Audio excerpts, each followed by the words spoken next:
Welcome while we read about Gibbons v. Ogden. And in Gibbons v. Ogden, this is a Supreme Court case where the Supreme Court said that Congress may regulate interstate trade. This is a Supreme Court decision, March 2nd, 1824.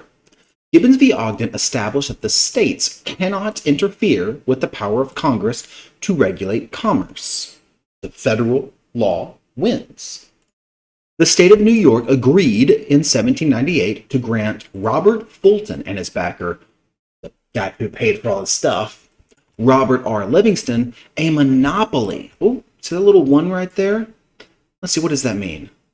A monopoly is the exclusive possession or control of the supply of a trade in a commodity or service. So when you control the entire market on something, like if you're the only cell phone company and everybody must buy from you, you have a monopoly.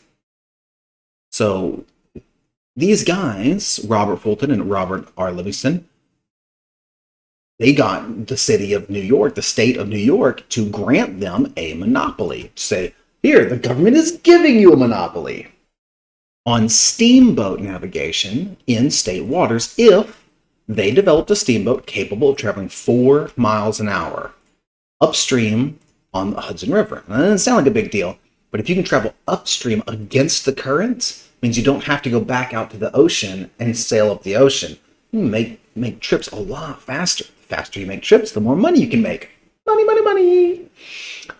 Fulton, the guy who had the ideas, and Livingston, the guy who was paying for stuff, satisfied the condition of the grant in 1807, meaning they managed to build a ship that could travel 4 miles an hour upriver.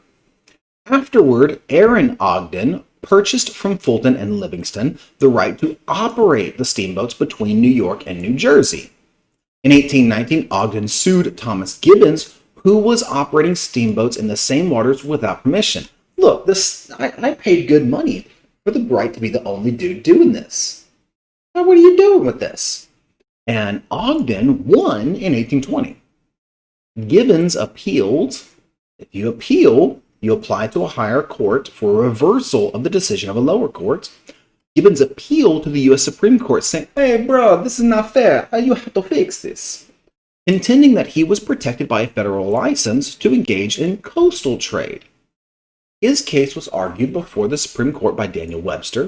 At the time, he was the leading lawyer of the era. And in an opinion written by Chief Justice John Marshall, the Supreme Court ruled in favor of Gibbons. This decision, so what does all this mean? This decision was an important development in the interpretation of the Commerce Clause of the Constitution, and it freed all navigation of monopoly control. So this is one of the very first instances, where the government made it a monopoly illegal. You cannot control all of a market. There must be competition. You have to give other people a chance to make money too.